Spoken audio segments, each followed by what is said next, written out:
Se nós verificarmos o que se encontra na alteração que foi feita ao artigo 4º, número 11 do Regulamento Geral de Proteção de Dados, verificamos que o texto em português deixou de prever o consentimento explícito, porque a expressão do texto em inglês unambiguous está muito mais próximo do consentimento inequívoco do que do consentimento explícito.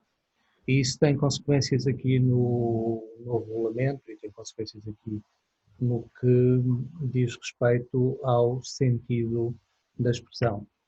Ora, se nós virmos o artigo, ou considerando 32 do regulamento, o que nós encontramos é o seguinte: o consentimento do titular deverá ser dado mediante um ato positivo claro que indique uma manifestação de vontade livre, específica, informada e inequívoca de que o titular dos dados consente no tratamento dos dados. Ou seja, não se refere aqui a uma declaração, e o consentimento é claramente uma manifestação ou uma declaração dentro da sua componente, técnica e técnico-jurídica. Agora, o consentimento pode ser também um ato inequívoco, portanto, quando nos é solicitada uma questão relativa a consentir sobre uma determinada matéria, eu não tenho que responder por escrito, eu não tenho que responder oralmente, eu posso responder a partir da prática de um ato. Ora, sendo a partir da prática de um ato, e portanto aqui neste caso concreto, o que temos é um consentimento inequívoco. Atenção que isto já era anterior e já havia doutrina sobre esta matéria anterior ao Regulamento Geral de Proteção de Dados. Agora, esta retificação que coloca o texto português no são, digamos assim, agora temos uma expressão que está muito mais em conformidade com aquilo que se pretende do RGPD no capítulo do consentimento, portanto, esta fonte de legitimidade, temos outros problemas. É que a questão do explícito, portanto, o consentimento ser explícito, aparecia também no artigo 9º do regulamento. Portanto, a ideia do consentimento ser explícito estava no artigo 9º e no artigo 22. Ora, é alterado o artigo 4º, número 11, e bem, e depois nos artigos 9º e 22 continuamos a ter a referência feita, portanto, no 9º, número 2, a linha A, e no 22, número 2, a linha C, continuamos a ter as referências feitas ao consentimento explícito. Ora bem, o consentimento, pois temos aqui um problema de interpretação, isto do ponto de vista jurídico, é saber se, como foi alterado o artigo 4º, número 11, podemos interpretar o artigo 9º e o artigo 22 no sentido em que o foi também o artigo 4º.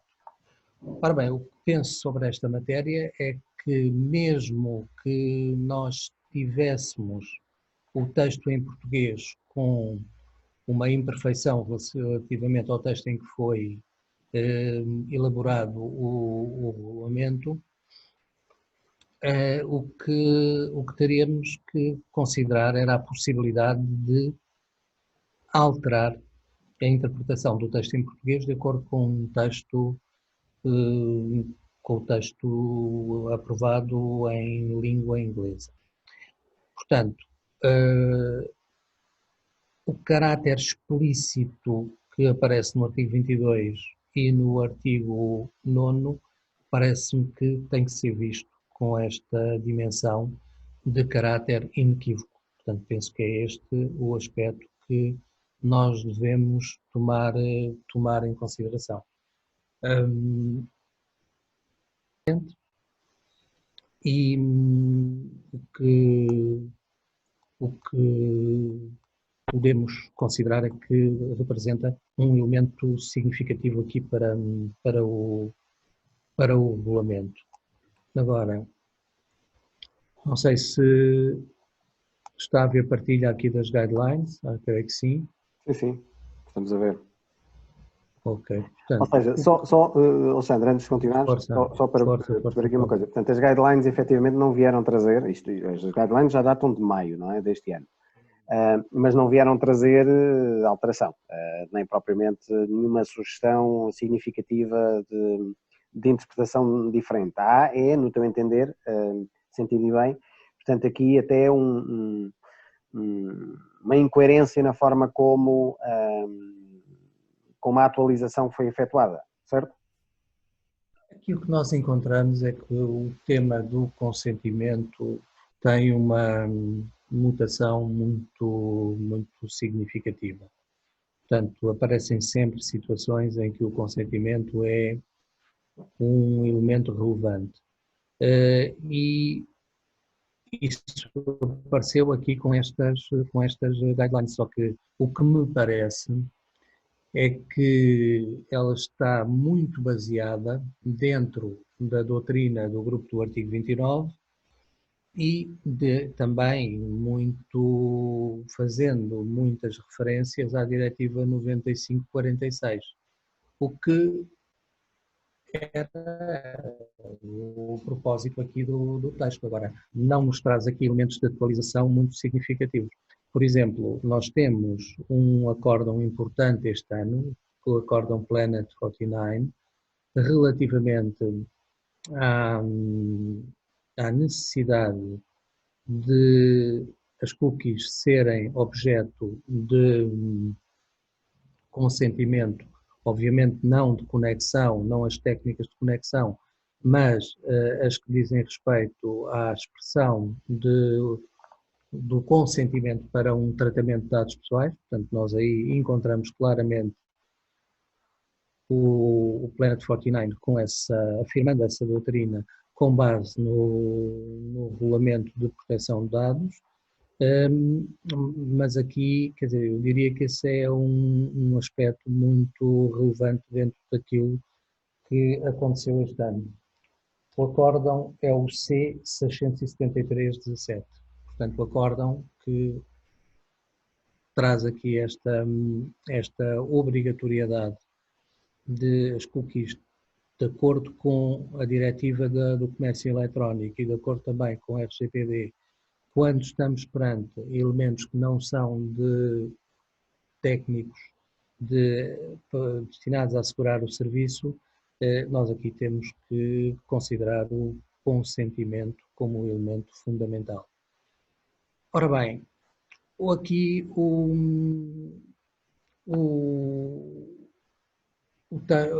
as guidelines de maio apontam para alguns aspectos. É curioso nós termos aqui o consentimento com a sua definição, obviamente, em inglês, com o unambiguous, que foi o que se procurou trazer para o texto agora da Constituição desculpem, do RGPD. Isto é muita coisa. Ora bem, e aqui fala-se muito nisto. Aqui é importante nós tomarmos aqui em conta o que é um consentimento livre nos termos do artigo 13. Ora bem, o consentimento livre é um consentimento através do qual eu, se não o prestar no âmbito de uma relação comercial ou no âmbito de uma relação de outra natureza, eu não devo ser penalizado por isso. Ou seja, eu não consinto que os meus dados sejam tratados dentro de uma finalidade de marketing, mas nem por isso devo deixar de ter acesso ao bem. Portanto, não posso deixar de ter acesso a este bem. O que acontece? Se isso suceder, a característica de liberdade do consentimento acaba por estar posta em crise e acaba por não ser concretizado.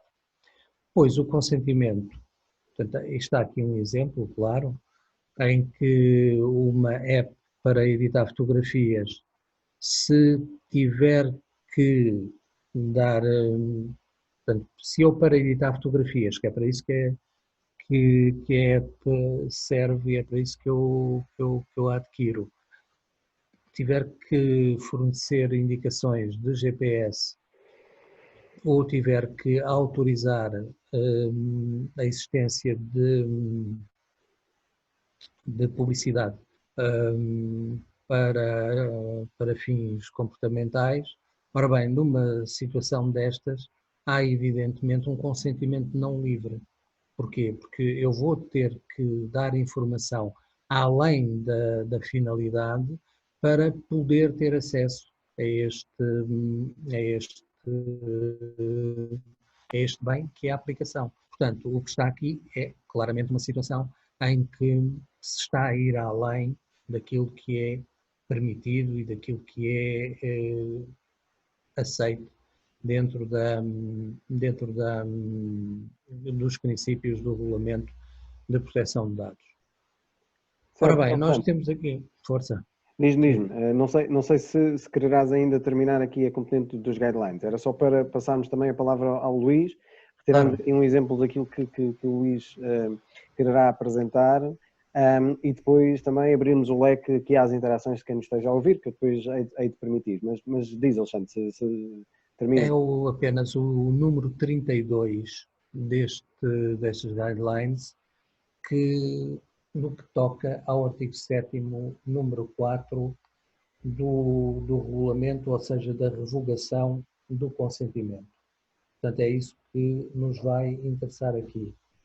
E, de acordo com a tradução, ou de acordo com a versão que nós temos em português, ao avaliar se o consentimento é dado livremente, há que verificar com a máxima atenção se designadamente a execução de um contrato, inclusive a prestação de um serviço, está subordinada ao consentimento para tratamento de dados pessoais que não é necessário para a execução desse contrato, ou seja, se está a ir além daquilo que é necessário para a execução do contrato.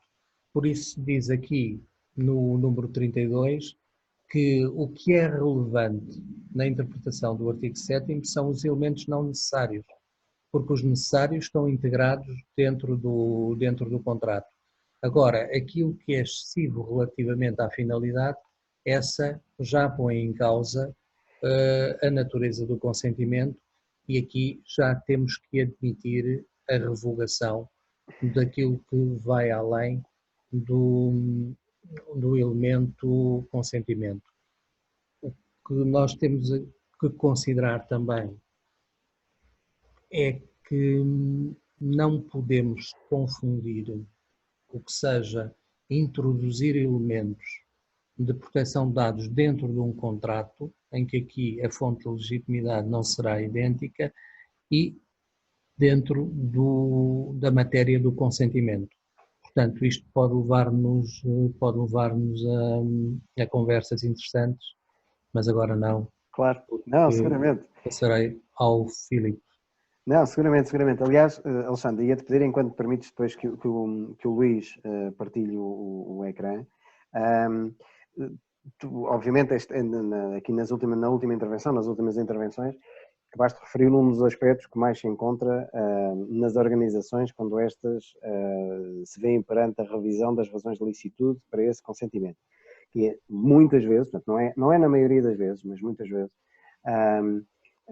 existe de facto alguma dificuldade na interpretação daquilo que o consentimento válido implica e há uma mistura, uma confusão de conceitos que se acabam por criar, exigindo consentimento quando ele não é necessário e muitas vezes também acabando por, ao exigir esse consentimento, não o fazer de forma correta, portanto, não garantindo uma notificação de privacidade adequada e quase que se está a solicitar consentimento sem se dar a informação necessária para que a pessoa saiba o total, as características da razão pela qual o está a fazer. E isso é feito muitas vezes por desconhecimento, outras vezes por uma questão do negócio que não permite, da forma como está definido, portanto, garantir que a funcionalidade, que os mecanismos, que os sistemas utilizados para a recolha desse consentimento sejam devidamente utilizados. E depois ainda para cima disso, ou em cima disso, e passo ao Luís, parece-me que muitas vezes também o que não é considerado, não é na maioria, mas muitas vezes não é considerado, até em parte por falta de capacidade, é a necessidade de guardar a prova desse consentimento e a rastreabilidade desse consentimento, inclusive com várias versões, a possibilidade de auditar quando é que esses consentimentos foram dados, para que efeitos, uma finalidade depois transforma-se e o consentimento que foi dado era válido para aquela finalidade e para aquele mas não para outra, mas entretanto já foi alterado, etc. Luís, penso que inclusive é um pouco sobre isso que vais partilhar o documento e expor a tua opinião, não é? Sim, obrigado, Filipe. E obrigado, Alexandre. Aprendo sempre, Alexandre. Deixa-me pôr-te já uma questão, não para me responder já, mas para eu não me esquecer dela. O que significa, e eu aprendi com o que tu acabaste de dizer, se eu tiver uma app que instalo em que para usar a app tenho que usar o BLE, o Bluetooth, mas ao dar a permissão de Bluetooth, automaticamente eu tiver que dar a permissão da geolocalização, pode haver aqui alguma dúvida legal disto. Qual é a nuance aqui, Alexandre? É que eu, enquanto a pessoa que desenvolve a app, não controlo isto. Isto está na camada do sistema operativo de quem produz o telemóvel e o sistema operativo do telemóvel. Ou seja, esta é uma funcionalidade que eu, enquanto desenvolvedor da app, não controlo, mas para pedir o acesso ao Bluetooth que eu preciso, e é aquilo que eu digo ao utilizador que vou usar, o utilizador vai ter que autorizar muito mais para além daquilo do Bluetooth. Está na ordem do dia esta app, não é? Já todos conhecemos, e isto está a acontecer. Eu nunca tinha visto isto deste prisma, Alexandre. É sempre importante e bom falar contigo, porque, além de tudo, temos aqui um problema legal, não é, Alexandre? Temos porque o que, dentro de uma lógica de finalidade, eu posso consentir até em muitas coisas, mas até posso consentir em coisas que sejam até socialmente mal vistas. Agora, isto não significa é que eu, pelo facto de querer ter acesso a A e querer contratar A, esteja a permitir o consentimento B, C, D e E. Porque o produto pode conseguir-se de forma a eu ter acesso a A, mas não a B, C, D e E. É isso mesmo, Alexandre. Eu nunca tinha visto por esse prisma. Bem, eu penso que vocês estão a ver, eu só tenho 4 ou 5 slides, não tenho muito, e ainda por cima, desta vez, usei os slides, fui preguiçoso e usei os slides de uma tese de mestrado que orientei, da Ana Carvalho, que trabalha connosco na Tech Privacy, é responsável por tudo que são operações da Tech Privacy. E a tese de mestrado dela acabou em 2018, portanto começou em 2016. Eram métricas para cálculo de risco, de avaliações de impacto, onde um dos parâmetros nestas métricas para cálculo de risco era a forma como o consentimento era recolhido. E o trabalho dela é essencialmente no consentimento online. Ou seja, estamos num mundo digital, temos que recolher o consentimento, existem várias formas de fazer e estávamos a tentar associar um risco a cada uma dessas formas. Eu só pus aqui um slide extra, que é o próximo slide, dar aqui os parabéns à Sara. A Sara já tinha falado neste problema que foi agora corrigido, é um problema de tradução, não é mais que um problema de tradução, mas ela já tinha falado isto e fez uma coisa que por isso é que eu pus aqui o slide da Sara, que ela foi a proativa e mandou um correio a pedir para corrigir aquilo que estava mal na tradução. Mandou mesmo para a Comissão Europeia, o que é sempre interessante, esta proatividade de corrigir o que está mal. Ora bem. Luís, desculpa, deixa-me interromper. A Sara está na origem desta alteração de que nós estamos a falar hoje. Portanto, é isso. É importante.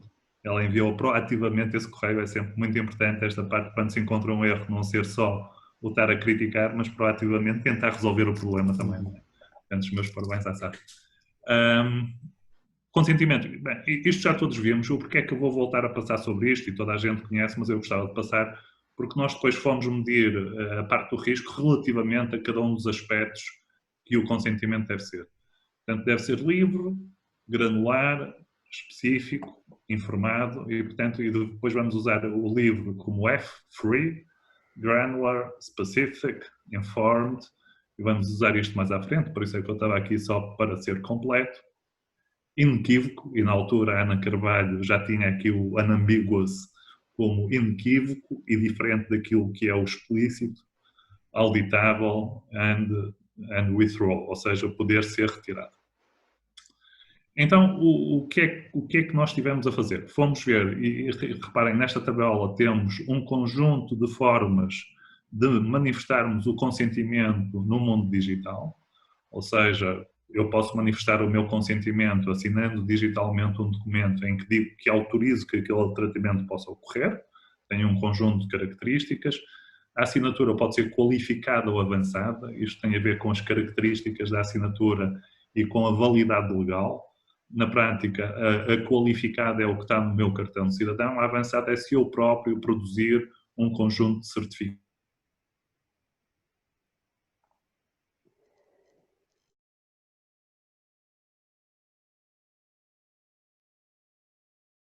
Por exemplo, para autorizar um tratamento, ter que ter uma autenticação bem sucedida, meter o utilizador e a password, e se isso acontecer, significa que eu que estou a autorizar e que sou eu que estou do outro lado. Reparem, no mundo digital, o que é muito difícil de garantir é que do outro lado está quem diz ser. E que quem está a autorizar é quem diz ser que está a autorizar.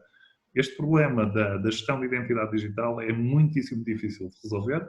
Temos todas estas formas e o risco associado a cada um vamos já ver.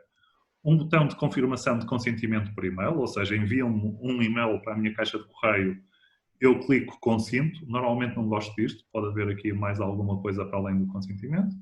Uma chamada voz, chave móvel digital com a aplicação, chave móvel digital com SMS também pode ser usada para manifestação de consentimento. Um código que eu envio para o correio eletrónico e que depois tenho que ir ao site pôr aquele código.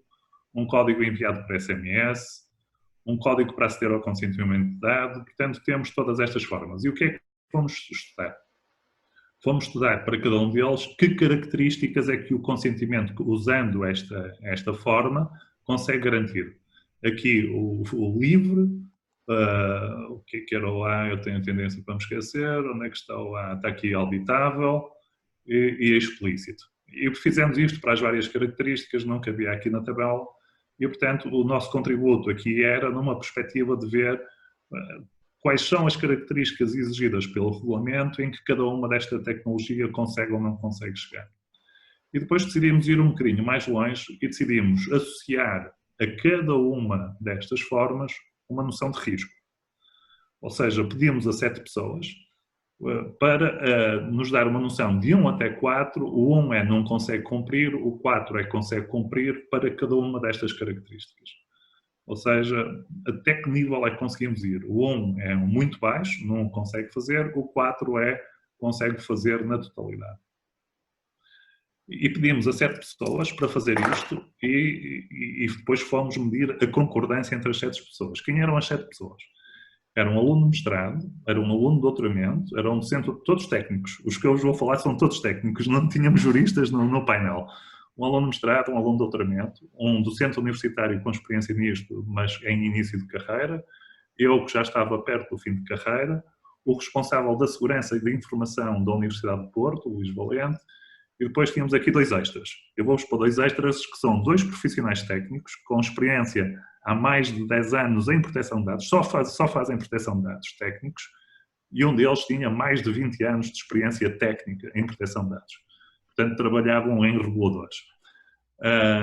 E o que é que nós concluímos? E esta parte da conclusão é muitíssimo interessante. Nós fomos ver se havia concordância ou não, ou seja, se, por exemplo, para um determinado consentimento relativamente a ser livre ou não, se as pessoas, os que estavam a definir o risco, concordavam nesta definição, que conseguia ou não conseguia. E reparem, a concordância é muitíssimo baixa. O máximo é 1, o mínimo é 0. A concordância é muitíssimo baixa e o intervalo de confiança é suficientemente interessante, 95%. A concordância devia ser 1, ou muito próximo de 1. E é quase como lançar um dado com 7 faces ao ar e obter o resultado dessas 7 faces. Se eu lançasse um dado ao ar e obtivesse as respostas e comparasse com isto, era mais ou menos isto que eu ia obter. Portanto, dá a noção de que, por muito que haja aqui gente especialista, não se consegue atribuir risco a isto. Decidimos ir um bocado mais longe. Ou seja, decidimos fazer esta mesma análise e retirar tudo o que eram universitários. Ou seja, o problema está nos universitários, esta malta anda longe da realidade e deixamos só as duas pessoas com mais de 10 anos de experiência em proteção de dados. entre eles também não concordavam. Ou seja, a concordância entre eles, para cada um dos métodos que eu vos expliquei, relativamente a um conjunto de características, a concordância era muitíssimo baixa. Portanto, o que é que isto mostra? Isto mostra que ainda precisamos de estudar um bocado mais este tipo de sistemas e principalmente do lado do risco. A percepção do risco inerente a cada um ainda é algo que merece realmente muito estudo. Porque é que eu hoje vos quis trazer este trabalho? Porque eu acho genuinamente que a proteção de dados à data de hoje é gestão de risco. Principalmente quando estamos no digital, o estar ligado à internet, o risco vai existir sempre. Portanto, e nós temos que aprender a gerir risco. E a melhor forma de aprendermos a gerir risco é aprendermos a definir o risco. E nós ainda estamos nesse ponto, em que nós ainda não conseguimos chegar a uma noção de risco confortável. Tipicamente, o que é que fazemos quando a concordância entre os observadores é baixa? Amortizamos fazendo a média deles todos. E foi isso que fizemos do ponto de vista metodológico. A parte curiosa, Alexandre, cada vez que eu faço esta apresentação e que tenho juristas na sala, dizem, eles ficam contentes, não é? Todos. Porquê? Porque dizem, se eu tiver um caso em tribunal, eu vou chamá-lo como perito, porque já vamos perceber que isto aqui vai dar para o nosso lado. Ficam todos contentes com esta parte, de isto não estar muito bem definido. Aqui o que é que tínhamos? Tínhamos os vários mecanismos, não é? Tínhamos daquele que induz mais risco, do menos risco, a assinatura eletrónica qualificada, esta aqui, realmente o risco é baixíssimo, porque isto é equivalente à assinatura manuscrita de um documento digital. Portanto, com o risco mais elevado que nós tínhamos, mesmo com a média, era a submissão de um documento que comprova a identidade.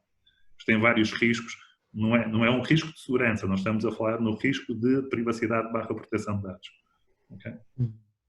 Portanto, deixava aqui um bocado de espaço à discussão. Isto porque temos tido muitas vezes, e perguntam muitas vezes, do ponto de vista tecnológico, como é que devemos manifestar o consentimento online. Há várias formas. Agora, as instituições têm que fazer gestão de risco e fazer esse equilíbrio entre a usabilidade do sistema, não é? e o conjunto de garantias que o sistema nos dá. Certíssimo. Luís, isto foi extraordinariamente interessante na perspectiva da identificação de facto de risco e de definição de risco e em particular na componente, obviamente, digital, que era aquilo que estava a ser analisado.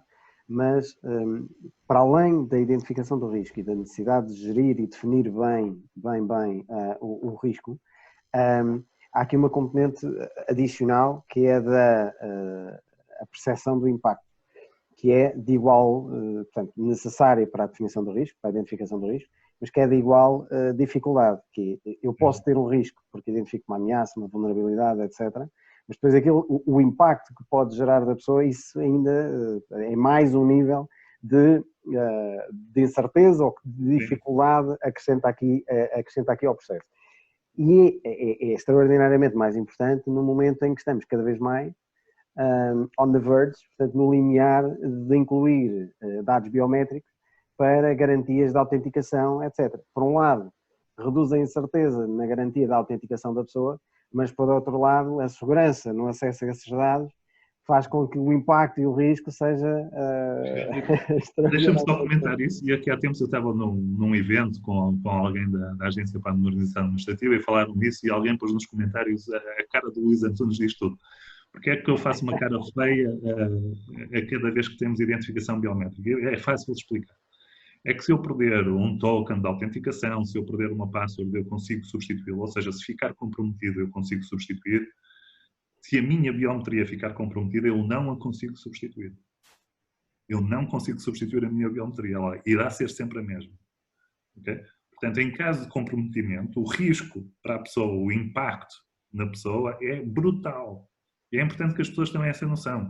É muito, a usabilidade de ter biometria facial é giríssima, ótimo, fantástico, mas se o template da minha cara ficar comprometido, o impacto que aquilo pode ter na minha vida pessoal é brutal.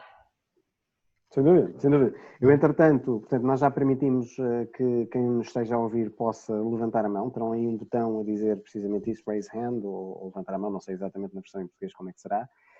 Se o quiserem, portanto, estejam à vontade e, aliás, até agradecemos se tiverem questões concretas que queiram colocar, quer ao Alexandre, quer ao Luís.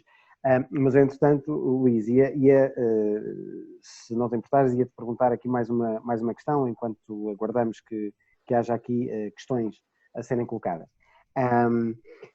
Em relação aqui ao consentimento, voltando aqui à componente do consentimento, como portanto, fundamento válido para o tratamento de dados e pela tua percepção, obviamente, e experiência, não só como académico, mas também como consultor que acompanha uma série de organizações nesta área. A pergunta que te faço é, existe um nível de maturidade, e provavelmente vais-me dar a mesma resposta que deste há 2 semanas atrás, que é o nível de maturidade, estamos todos mais ou menos a fazer o caminho ao mesmo tempo e, portanto, não há propriamente pessoas que estejam com uma maturidade muito mais atrás do que outras, estamos todos um bocadinho a nivelar, claro que há pessoas mais informadas do que outras, mas a maturidade acaba ela por ser uma maturidade de grupo. Mas a pergunta que te faço, consideras que as organizações, na sua maioria, estão cientes e maduras em relação à definição, à escolha, à identificação das razões de licitude, sendo o consentimento, obviamente, uma das 6 possíveis? Sim, vou deixar a pergunta assim, eu tenho, obviamente, uma opinião formada também sobre o assunto, mas coloco-te a questão. Essa questão é para mim, certo, Filipe? Sim, mais uma vez, o Alexandre a comentar também. Eu mais uma vez, e hoje se calhar devíamos mesmo dar a palavra à Sara. Eu tenho estado a falar um bocado com a Sara sobre estes assuntos e tenho gostado de falar com ela. Ela fez um estudo interessantíssimo, que é ir e fazer um levantamento de todas as coimas que foram aplicadas. E o maior volume de coimas aplicadas por todos os reguladores europeus está exatamente na licitude. Certo. Portanto, legal grounds, o maior volume, e é quase metade, está exatamente aqui. Portanto, isto, melhor do que qualquer opinião pessoal, Filipe, responde à tua pergunta, que a prática diária dos reguladores, o que mostra é que aquilo onde tem aparecido um maior número de coimas é exatamente no legal grounds. Muito bem. Mais uma vez, parabéns, Sara, não é? Ela está a ficar constrangida, já percebi. Exatamente. Vamos constrangê-la um bocado mais. Mas a questão aqui e com frequência é na área do consentimento, porque o problema é estar, pelo menos por várias coisas que tenho lido, é estar a exigir-se ou estar a utilizar o consentimento para obter informação que vai muito além da finalidade. Isso já gerou a aplicação de coimas em escolas, a aplicação de coimas a entidades públicas, inclusivamente, porque teve essa consequência. Quer dizer, muitos pensam que por existir consentimento, então agora vamos perguntar tudo. Ora bem, o consentimento está limitado, como nós sabemos, às razões da finalidade e aos objetivos do tratamento. Se assim isto significa que não se pode perguntar tudo, o que é qualquer coisa que as autoridades, estando agora mais ativas, vão considerando como passível de aplicação de coima. Filipe, deixa-me só dizer uma coisa que eu me esqueci, já percebi que vamos introduzir a Sara, o que é giríssimo. Uma coisa que eu me esqueci, Alexandre, e isto está a acontecer no digital, é quando tu, para recolheres, por exemplo, o consentimento para o uso de um correio eletrónico, recolhes muito mais dados, tens um novo tratamento que vai recolher muitos mais dados para além do correio eletrónico. O exemplo, imagina que o método para recolha de consentimento era uma assinatura digital qualificada. Na assinatura digital vai o meu número de cartão de cidadão. Repara, e muitas vezes isto está a acontecer, e está a acontecer em algumas empresas, algumas organizações, que na recolha de consentimento para o uso de um dado que é mais ou menos com um risco pouco elevado, as pessoas acabam por recolher um outro conjunto de dados que esses sim, se calhar, têm um risco muito mais elevado que aqueles para o qual estão a consentir. Então, mas a análise de risco foi feita com base nesse segundo elemento também, ou apenas no... Nós ponderamos todos, Alexandre, mas o que está a acontecer, e isto para ver também um bocadinho a tua opinião, é nestes casos em que, por exemplo, eu peço o consentimento para usar um correio eletrónico e para ter o consentimento de usar o correio eletrónico eu recolho um conjunto de outras informações, deixa-me dar-te um exemplo e vermos todos se concordamos com isto. Eu, para ter o teu consentimento para usar o teu correio eletrónico, se calhar bastava mandar-te um correio e tu confirmares que autorizas. Sim. Eu não preciso de saber que tu és o Alexandre Sousa Pinheiro. Eu preciso de saber que é aquele correio que eu vou poder usar, não é? Mas muitas vezes as pessoas recolhem que o Alexandre Sousa Pinheiro, que com, sei lá, o telemóvel XPTO, está-me a consentir usar o correio eletrónico, que é uma coisa um bocado excessiva. Olha, isto vai ser uma coisa interessante para nós falarmos para a semana que vem, para a semana que vem, não, para daqui a 15 dias, quando for o Privacy by Design e o Privacy by Default. Isso mesmo. Aí vamos ter possibilidades de falar. Nós já temos aqui pelo menos um pedido, mas de qualquer forma, dois pedidos. Mas entretanto, como já houve referências à Sara, não sei, Sara, ficará a sua descrição, querer juntar-se ou não, já a promovi como oradora, participante deste evento, portanto, se quiser esteja à vontade, não se sinta obrigada, coagida a participar, mas não temos, já acendemos a sua câmara, não temos o seu microfone. Olá a todos. Boa tarde, olá. Boa tarde. Obrigada desde já pelas menções, fiquei muito lisonjeada. Peço desculpa que tive que sair entretanto por causa de outra chamada, de repente voltei e estava promovida a oradora e fiquei um bocado preocupada. Pois, eu tentei avisar com alguma antecedência, mas eu suponho que 15 segundos não é suficiente. Sara, se eu lhe puder fazer uma pergunta, como é que foi a experiência de pedir a alteração até a resposta final? Suave, teve respostas úteis, em tempo útil, como é que foi? Eu tive respostas logo a dizer que ia ser analisado, entretanto não fui notificada da análise, sou pelo Alexandre, foi engraçado, foi isso, soube antes pelo Alexandre do que pela comissão. Mas eu recebi logo um e-mail a dizer que ia ser analisada e que ia ser contemplada caso passasse esse pedido. Retificação, sim. Giro.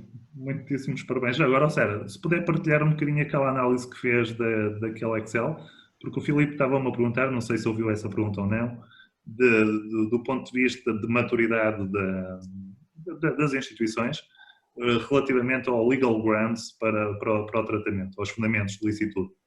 A Sara fez esse estudo, eu usei um bocadinho do seu estudo, mas é seu. Tem a noção das métricas? Ainda tem isso presente, Sara? Sim, tinha presente que havia cerca de 47% do número da soma das coimas até agora, por cerca de 47% tinha a ver com uma base de licitude insuficiente, ou seja, pronto, foi essa a causa das coimas. Por outro lado, a nível do consentimento era cerca de 32%, ou seja, não estou a falar a nível do número de coimas, mas do número da soma das coimas. Portanto, que tinham a ver ou com o consentimento inválido, ou porque não respeitava um dos requisitos que o consentimento tem que ter, ou por utilização do consentimento numa situação em que não deveria ser utilizado, não é? Porque, por exemplo, porque há o tal imbalance of power, não é? O tal desequilíbrio, por exemplo, uma situação de trabalhador-empregador em que não deve ser utilizada essa forma, e pronto, e tem a ver com isso, as coimas. Eu achei este trabalho giro, Filipe, deixa-me só dizer que isto, eu se tivesse que apostar o meu dinheiro, eu apostava no artigo 32, eu apostava por medidas técnicas insuficientes, que seria esse o front-runner. E não. E continua a ser, Luís, continua a ser o front-runner. Sim, o 32? Eu pensei que era o legal grounds. Não, a insuficiência de technical and organizational measures, eu peço desculpa que eu tenho os conceitos mais em inglês mais presentes,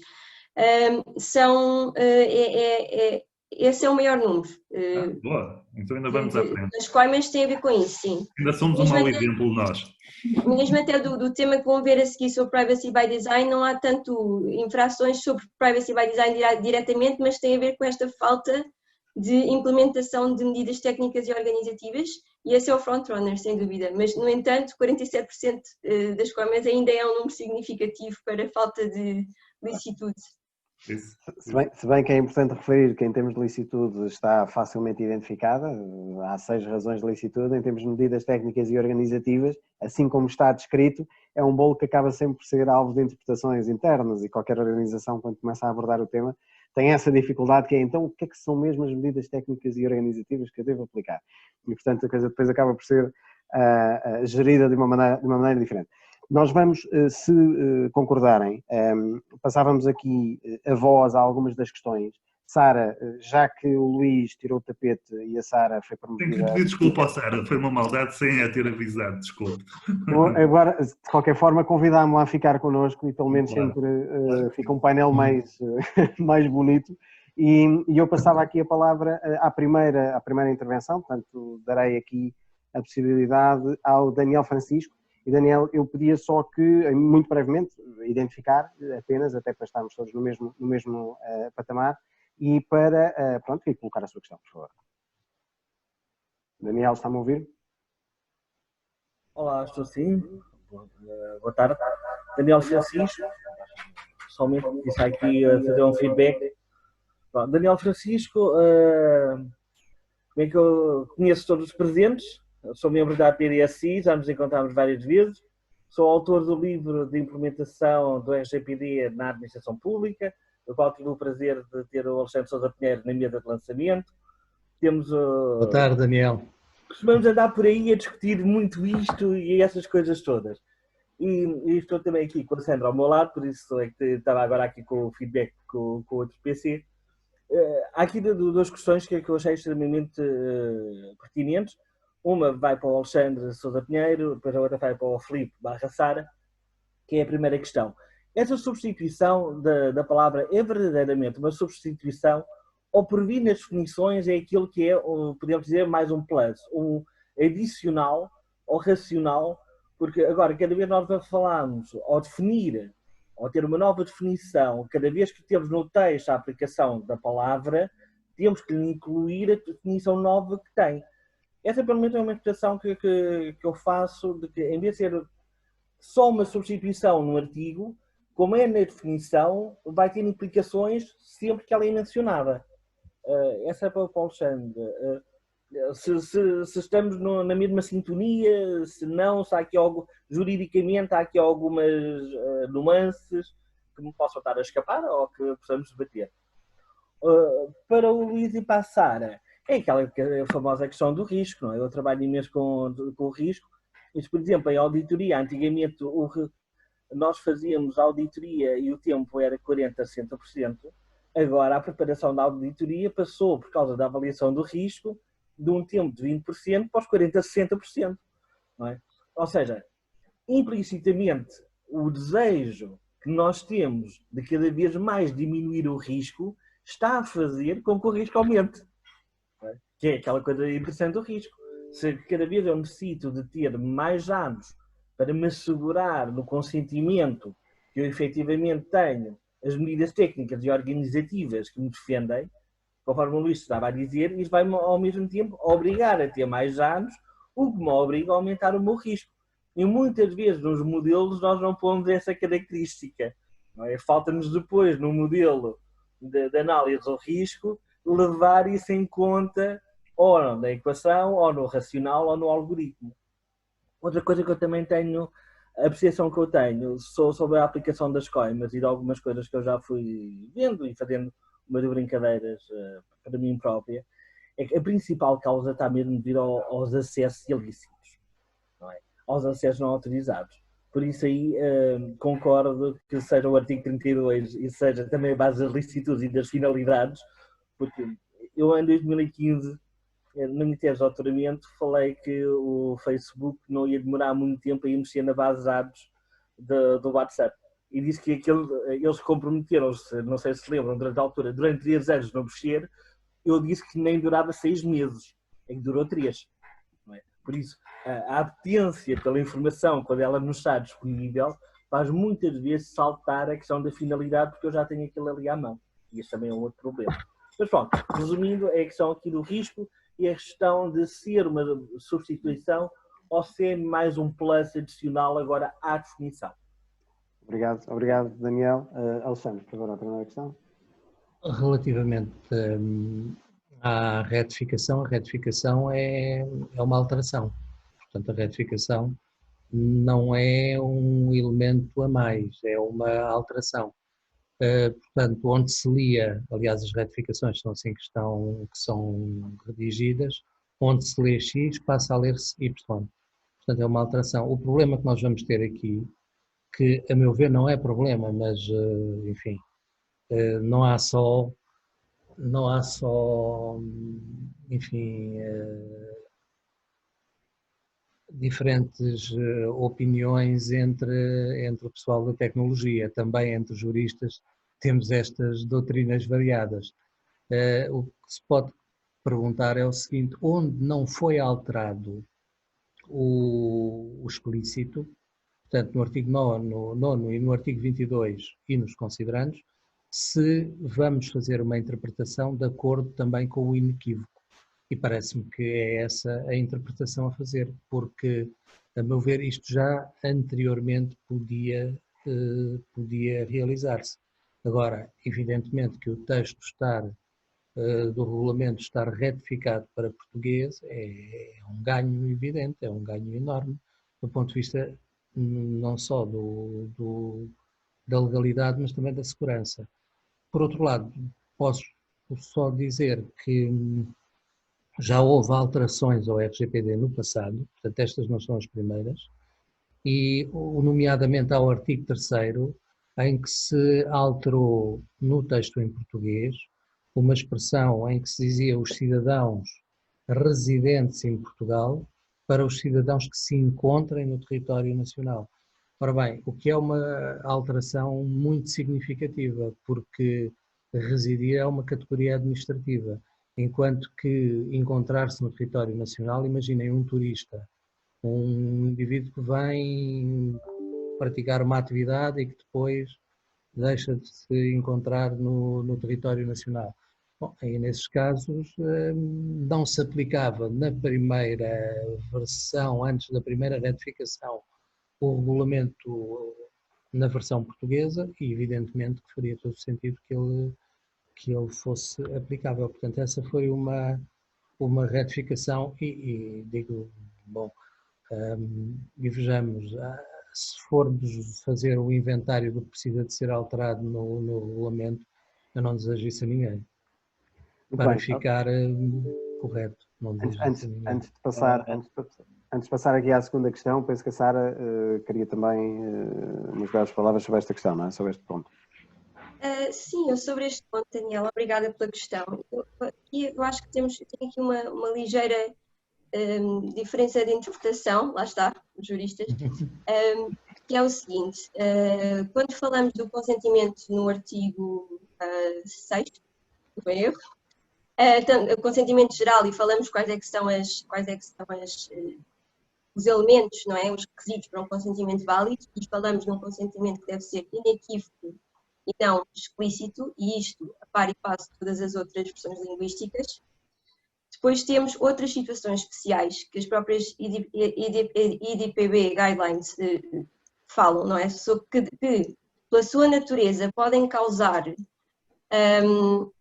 um perigo adicional aos titulares de dados e que, por esse motivo, o consentimento deve ser mais do que inequívoco, deve ser explícito. E esses são os casos que o Alexandre mencionou, os casos do artigo 9 para as categorias especiais de dados, os casos do artigo 22 e também do 22, que é das decisões automatizadas, e também do artigo 49 para as transferências nacionais de dados. Portanto, esta é a primeira nota. A segunda é que, se nós tivermos neste momento aplicado um consentimento explícito, estamos sempre bem, porque se tudo explícito é inequívoco, já o contrário não é verdade, não é? Sem dúvida. Muito bem, obrigado, Sara. Entretanto, Luís, a questão relativa ao risco, começamos por ti. Risco. Daniel, eu vou-lhe pedir desculpa, mas eu não estou de acordo consigo. Eu acho que o Daniel, eu espero que o Daniel não defenda aquela velha máxima de que se eu não conhecer o risco, vivo muito mais confortável. As instituições começaram a ser obrigadas, pelas avaliações de impacto, em que alguns tratamentos obriga, a conhecer o risco. E eu, quando falava há bocado no risco do consentimento por fazer um segundo tratamento excessivo, não era disso que estava a falar quando falamos genericamente de risco nas avaliações de impacto. Quando nós falamos de risco nas avaliações de impacto, Tem a ver com tudo, tem a ver desde riscos legais, riscos processuais, até riscos tecnológicos. Se até agora as instituições não eram obrigadas a conhecê-lo, agora não podem deixar de o conhecer. E repara, aquilo, e eu já tive em algumas avaliações de impacto, algumas bastante sensíveis, eu acho que um jurista não consegue fazer uma avaliação de impacto, um técnico não consegue fazer uma avaliação de impacto, os dois juntos não conseguem fazer uma avaliação de impacto. Nós precisamos de uma equipa com várias competências. E como precisamos de uma equipa grande, de pessoas habituadas a gerir risco, pessoas técnicas, pessoas do legal, nós chegamos a um ponto em que eu defendo isso. Nós precisamos de um gestor de projeto para fazer uma avaliação de impacto de privacidade. Realmente, uma avaliação de impacto de privacidade não é um conjunto de checkboxes que eu lá vou pôr uns piscos numas caixas e tenho o resultado final. Não é isso.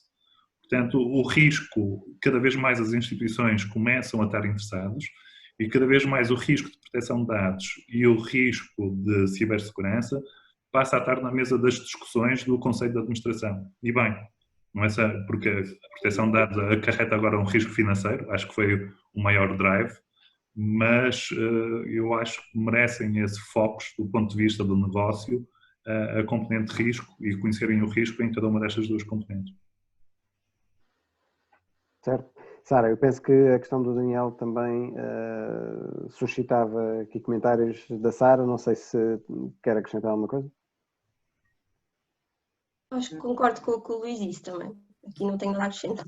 Muito bem, muito bem. Entretanto, Daniel ficou sem a possibilidade de falar, porque obviamente foi dada a possibilidade de falar para colocar a questão, portanto foi desligado o microfone, que é inclusive também para podermos integrar outras questões. Certeza que haverá fóruns e outros momentos onde poderemos ter uma discussão sobre os vários temas, mas assim promovemos obviamente uma interação mais dinâmica. Ia passar agora a palavra aqui a uma outra questão, a Ezequiel Pires, e portanto da mesma nota também, uma breve só referência, portanto, quem é, e colocar a questão, por favor. Daniel?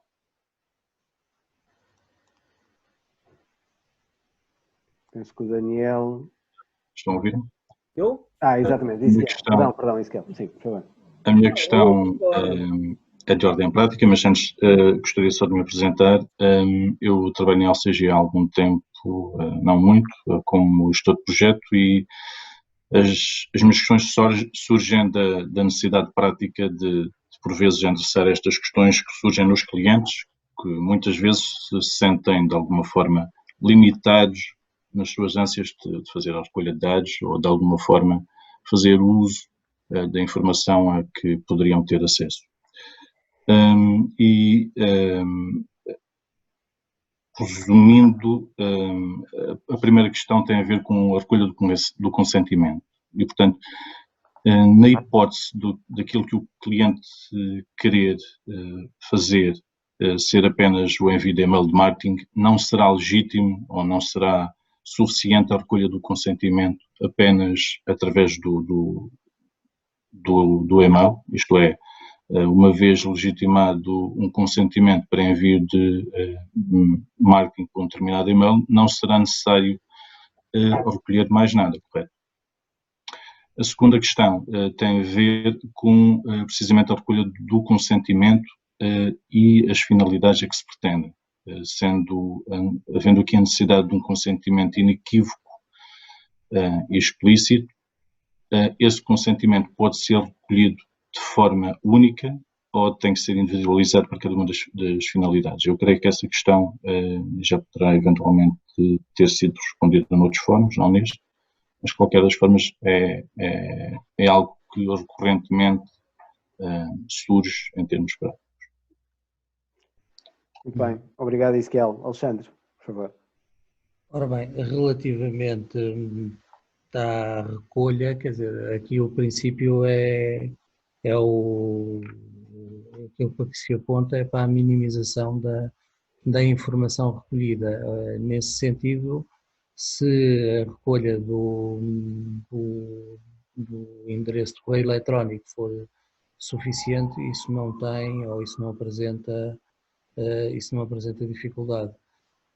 Já no que diz respeito à recolha de dados Portanto, ao consentimento para uma finalidade à qual possam estar associadas outras finalidades, aí o regulamento trata da matéria, e aquilo que diz é que não se pode considerar que, estando a ser dada a ser prestado o consentimento para uma finalidade, que se pode presumir que sejam aplicáveis a todas as outras que estejam ou que sejam necessárias para o tratamento. Portanto, aí teremos que ir identificar quais as finalidades para que exista consentimento.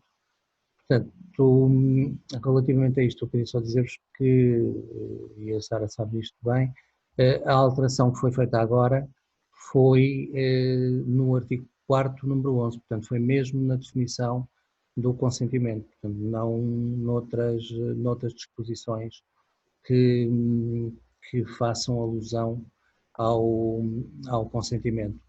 Portanto é isto que eu tenho a dizer, não tenho mais. Muito bem. Sara, Luís, querem comentar? Sim, eu vou-me socorrer depois do Alexandre e da Sara, porque eu não sou jurista, e vou meter-me agora aqui em trabalhos. Então vamos lá ver a parte do e-mail para efeitos de marketing. Qual é a interpretação que eu tenho já há algum tempo? E mais uma vez, a proteção de dados, gestão de risco, e muitas das pessoas foram para o risco zero, sem necessidade nenhuma, e destruíram bases de dados de marketing em 2018 de uma forma completamente desnecessária. O enquadramento que eu dou ao marketing digital está debaixo da Lei 41/2004, 18 de agosto, que foi mudada depois 46/2002, 2012, de 29 de agosto. Tratamento de dados pessoais e proteção de privacidade nas comunicações eletrónicas. O artigo 13, comunicações não solicitadas, o que vem dizer é dar-nos a legitimidade se a recolha foi legal, vem-nos dar a legitimidade para, no âmbito daquilo que foi a interação que eu tive com o cliente daquela recolha, dar-me legitimidade para voltar a contactar sempre que eu quiser, sendo que tenho que lhe dar a possibilidade de fazer opt-out em cada uma das comunicações. O que significa que muitas instituições apagaram literalmente ou mandaram um batch de correios a pedir autorização. É óbvio que a maior parte das pessoas não fez, não deu autorização, e mataram literalmente estas bases de dados. O que deviam ter feito, na minha opinião, mas eu não sou jurista, era um enquadramento nesta legislação. E no enquadramento desta legislação, se a recolha, e este é um segredo, se a recolha foi feita de forma legal, então não tinham necessidade absolutamente nenhuma de pedir o consentimento, o que tinham é a obrigação de a cada comunicação dar a possibilidade de fazer o opt-out. Sara e Alexandre, se eu estiver a dizer as maneiras, corrijam-me. Concordo com o que tu disseste, mas o que eu acho é que o segredo é mesmo esse. Não é só esse, mas também um dos segredos foi, um dos impedimentos foi o facto de a maior parte das empresas não conseguir provar ou demonstrar que recolheu o consentimento com todos os requisitos válidos, e daí, apesar de poderem beneficiar do soft opt-in, que é assim que se chama isso que tu disseste, e basearem-se no legítimo interesse para marketing direto nesses casos específicos, acabaram por não conseguir fazê-lo porque não tinham prova. Por outro lado, também houve organizações que o seu CRM ou a maneira como tinham organizado não previa, primeiro, a granularidade do consentimento, em que tu pudesses ter registado lá o consentimento para cada uma das finalidades, não havia esta possibilidade na ferramenta em si. E por outro lado era difícil ter na mesma ferramenta um esquema de opt-out e um esquema de opt-in, ou seja, aqui é uma dificuldade que apareceu, que foi técnica. Eu sei que assisti a clientes que conseguiram, enfim, conseguiriam enquadrar dentro daquilo que é a legislação, mas depois não conseguiam efetuar isso porque as ferramentas que tinham não o permitiam. Mas então aí essa dificuldade passou a ser uma oportunidade para o mercado, Sara. Quem conseguisse garantir isso na ferramenta tinha aqui uma vantagem competitiva sobre os concorrentes muito grande, não é? Sim. Eu aí tenho uma opinião que é um bocadinho esta. Os considerandos do RGPD consideravam claramente que um cliente, portanto não era uma pessoa que tivesse contactado a empresa, mas um cliente, que era uma condição lícita para se manter a informação e para não acontecer aquilo que tu referiste, Luís. Portanto, o facto de ser cliente estava dentro do contexto em que era possível manter a informação. Portanto, isso aqui, por isso houve apagamentos de informação que foram muito injustificados. Agora, o que aconteceu, ou o que acontecia também, era que as regras como a Lei 67/98 e a Diretiva 95/46 não impediam o consentimento tácito, portanto, não impediam a recolha de informação dessa natureza, muita informação, eu diria que a maior parte da informação era recolhida não expressamente, mas através de elementos tácitos. E, portanto, o que é que acontecia? Depois, nós temos que ter um consentimento expresso no regulamento, e é um consentimento expresso com o direito de informação acoplado. Ora, o direito de informação na Diretiva 95/46 não tem comparação com o direito de informação tal como está no regulamento. Portanto, ninguém pode afirmar que cumpriu o regulamento, como o próprio regulamento exige, no que diz respeito à existência de um consentimento idêntico, porque não, pura e simplesmente é impossível, porque as exigências deste regulamento, no que diz respeito ao direito à informação, são totalmente diferentes, totalmente é uma maneira de falar, mas são mais reduzidas na Diretiva 95/46. Portanto, todos estavam em saber que tínhamos um consentimento obtido junto e o regulamento aponta mesmo para isso, junto, por exemplo, de um cliente, e não tínhamos que o apagar. Portanto, houve aí bases de dados que foram liquidadas sem qualquer razão. Alexandre, deixa-me fazer-te mais uma pergunta a ti e à Sara, e desculpa, Filipe, estar a assumir este papel, mas eu não sei mesmo a resposta. Não acham, e do ponto de vista legal, para vocês pode fazer sentido esta interpretação, que estamos mais uma vez a fazer gestão de risco? Ou seja, por muito que previamente a 2018 tivéssemos pisado um bocadinho a linha, ou então as condições não fossem as mesmas, será que devíamos ter ido para o risco zero e apagado as bases de dados? Ou devíamos ter assumido aqui alguma gestão de risco, que fizemos muitas coisas bem, não tudo, e, portanto, conseguimos em alguma litigância jurídica, se houver, defender a nossa posição e manter a base de dados?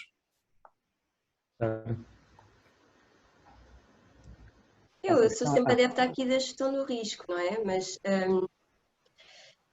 não consigo deixar aqui de dizer uma coisa, que é quando se fala em apagar a base de dados, tem que se ter aqui sempre algum cuidado, não é? Porque quase certeza que as empresas, a não ser que o seu único objetivo seja marketing, o seu objeto social, de certeza que terão outras razões para manter os contactos, nomeadamente contratos, questões legais, etc.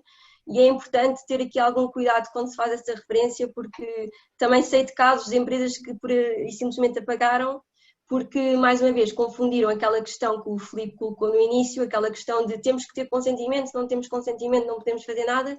Isso não é bem assim, não é? Porque há seis bases de licitude e, portanto, nem sempre é o consentimento aqui que vale. Mas, pronto, eu acho que aqui, pronto, tem de haver aqui uma gestão do risco, mas acho que a maior parte das empresas preferiu não arriscar no que diz respeito ao consentimento de atividades de marketing. Eu digo marketing, claro que não é só marketing, mas é a atividade paradigmática que está assente no consentimento, não é? Mas todas aquelas que estão assentes no consentimento, acho que, como o Alexandre também realçou bem, anteriormente o consentimento que tínhamos exigido pela lei não era exatamente como o que temos agora no regulamento.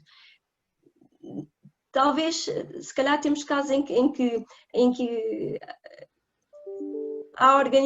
talvez haja organizações que já tivessem a cumprir esses requisitos proativamente, não por ser imposto no regulamento, mas por boas práticas, não sei se esse é o caso. Se assim fosse, olha, ótimo, puderam utilizar esses consentimentos. Não sendo, pronto, temos aqui uma gestão de risco, mas não sei, eu acho que é uma questão um bocado difícil e é uma questão um bocado de ver, que depende de caso a caso. Eu se estivesse se calhar numa posição de DPO ou algo assim, se calhar ia ter alguma dificuldade em permitir aqui algum risco nessa situação, não é? O grande problema neste ponto, e que se olharmos, fizermos aqui um flashback a maio de 2018, o que aconteceu foi, como na maior parte das situações, a falta de informação ou excesso de informação provocam grande confusão e medo nas pessoas e nas organizações. E o que houve num determinado momento foi uma falta de esclarecimento em relação ao que realmente era importante em termos de espírito da legislação e o que era pretendido que as organizações começassem a adotar, numa perspectiva de salvaguarda, proteção de dados, salvaguarda da privacidade dos titulares, etc. E começou-se a focar muito porque se deixou e abriu-se espaço também a populismos, e isto não é apenas neste conceito, é transversal à nossa sociedade, e portanto houve um volume, uma avalanche de informação que colocou a tónica necessariamente nas coimas e nas sanções pecuniárias, e portanto durante algum tempo, não sei se concordarão comigo, mas a única coisa que se ouvia era os 20% a que as organizações seriam sujeitas, etc, etc. E isso provocou aqui um clima de medo por falta de informação e por falta de esclarecimento. E como não havia maturidade suficiente, ou muito poucas pessoas tinham essa maturidade, nem sequer tinham lido sequer o regulamento, e eu arrisco-me ainda a dizer que há pessoas que não se coíbem de partilhar as suas opiniões em relação ao que deve ou que não deve ser feito, mas que efetivamente, eventualmente, até nem terão lido o regulamento, os vários considerantes, para perceber exatamente o espírito da lei. Para perceber aqui duas coisas importantes. Uma delas, o princípio da razoabilidade tem que ser implementada sempre que a organização toma decisões. Portanto, não pode ser algo que destrói o negócio, como é lógico. E, por outro lado, não pode ser algo que anula completamente o risco ou que ignora o risco para os titulares. Mas, fundamentalmente, acho que aconteceu em maio de 2018, agora assiste-se cada vez menos, mas ainda há um pouco essa expressão. Portanto, a falta de maturidade barra consciência do que é que há pouco falava do impacto que o risco poderá ter. Portanto, quem pura e simplesmente anula uma base de dados sem considerar o porquê, ou sem perceber quais é que são os impactos de não anular essa base de dados, pura e simplesmente está-se a precipitar. Mesmo que depois até chegue à conclusão que essa base de dados é inválida, não tem consentimentos, ou não tem razão de licitude para ser utilizada, etc. Mas qualquer decisão feita em cima do joelho para corresponder aqui a uma necessidade ou uma percepção externa de conformidade, não ajuizada em termos de avaliação de impacto, a nível de um programa de conformidade com proteção de dados, é pura e simplesmente em si só um risco e muitas vezes um erro. Eu tenho dificuldade, com franqueza, claro que falo apenas numa dimensão interpretativa do regulamento. Nesta circunstância que nós estamos aqui a falar, perante situações em que podemos identificar uma relação entre quem consente e quem recolheu o consentimento, se temos aqui uma posição lícita em estarmos numa situação de risco no momento em que isto foi sentido, portanto em 2018, quando isto foi mais posto em consideração, porque o que é que acontece? O próprio regulamento teve a cautela de colocar aqui um considerando que fosse no sentido de não haver perdas injustificadas. Agora, perdas injustificadas de informação, diga-se. Por exemplo, uma coisa é alguém que telefona para uma empresa e que não se constitui como cliente, pede informações, não se constitui como cliente e a sua informação é registada. Ora bem, isto aqui, evidentemente que estamos perante uma situação em que a conservação deste dado não tem compatibilidade com o regulamento.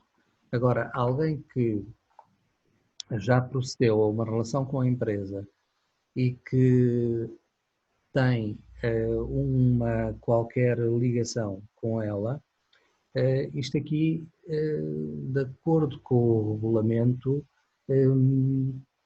não levanta dificuldades. Obviamente que pode haver no momento posterior revogação de consentimento, mas isso é outra coisa, já não é opt-out, já não é isto. Agora, o que podia, mesmo acontecendo, isto para nós demonstrarmos que o regulamento é ambivalente nisto. Quando o regulamento diz que estamos numa circunstância em que se o O consentimento tinha que ser prestado nos termos em que o é agora no regulamento, ou seja, o consentimento expresso. Podia haver quem seguisse o consentimento expresso, como a Sara referiu, e tive aí uma boa prática proativa, mas onde não ia ter uma boa prática proativa, com certeza, era nas regras de informação. E, portanto, estava sempre fora. Portanto, se o critério fosse este, nós estávamos sempre perante uma impossibilidade, enfim, podia ser, esta impossibilidade podia ser reformada por uma questão de boa-fé e de recurso aos princípios, mas estaríamos sempre perante uma circunstância de impossibilidade de cumprir aquilo que se pede para cumprir. Agora, os considerandos foram colocados exatamente para garantir esta informação. E tu tens muita razão, Filipe. O que aconteceu foi que as pessoas estavam muito ainda mal informadas e temerosas e eliminaram muita informação que até necessitariam para fins e obrigações legais, como está subjacente àquilo que a Sara referiu, portanto, para o cumprimento de obrigações fiscais e elementos de outra natureza, mas foi tudo apagado porque o RGPD manda apagar. E era isso que se dizia, e o RGPD manda, e o RGPD era o ditador desta história toda. Ora, o RGPD tem muita relevância, mas vamos lá ter cuidado com as interpretações. Ainda não é um bicho. Exato. Muito bem, nós já estamos, portanto, olhando aqui para as horas, já são 4:15, mais uma vez estes webinars estão apontados para 1 hora, mas nunca se cumprem, portanto há sempre, o tempo estende-se sempre. Há aqui mais algumas questões, só para terminarmos, portanto, estas questões foram colocadas por escrito, eu vou tentar ainda assim dar aqui a voz, pelo menos a uma das pessoas, à Filipa Moreira, vou permitir que a Filipa possa falar. Filipa, não sei se está a ouvir. E se pode colocar a questão. Olá, Filipe. Olá, boa tarde a todos novamente. Boa tarde. A minha questão é mais uma curiosidade.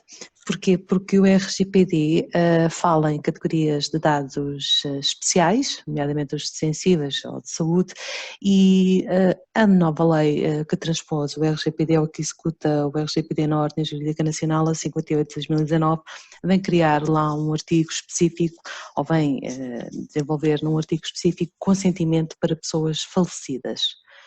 E a curiosidade que eu tenho é, tendo em conta que nós tínhamos o consentimento para tratamento de categorias especiais no RGPD, que deve ser sempre obtido, criando-se esta, ou não digo autonomizando, mas criando-se esta figura ou esta disposição, que é o artigo 17 da Lei 58/19, estará-se-á a querer dizer que devemos ou podemos pedir ao próprio titular esse consentimento para tratamento de dados sensíveis caso venha a falecer? Isto, imaginemos o caso típico de uma apólice de vida em que temos a garantia de morte, ou uma apólice de acidentes pessoais que temos a garantia de morte também. Esqueci de me apresentar, Filipa Moreira, sou Data Protection Manager na Generali Seguros e, portanto, as questões que eu coloco são sempre relacionadas com seguros, obviamente, por este motivo. Pronto.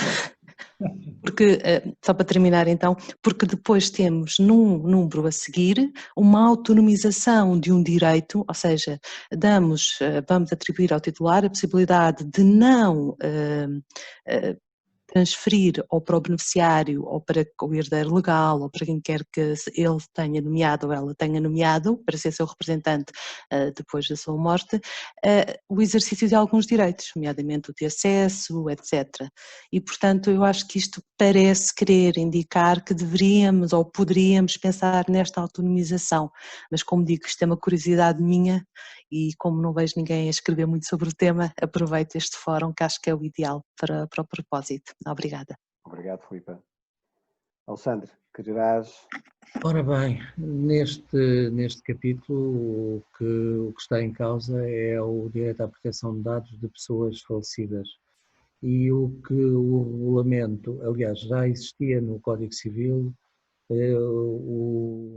direitos de personalidade relativas a pessoas falecidas, portanto não é inovador no ordenamento jurídico português. Agora, no que toca à proteção de dados, o que sucede é o seguinte: o regulamento não veda a aplicação, ou melhor, não veda a que os Estados aprovem legislação sobre proteção de dados de pessoas falecidas, embora não contenha normas sobre esta matéria. Portanto, o objetivo do regulamento não é tratar do tema, mas é referir que os Estados poderão fazê-lo. E o Estado português fê-lo. O Estado português fê-lo e o que me parece é que é o grande problema das cláusulas de consentimento nos seguros, portanto,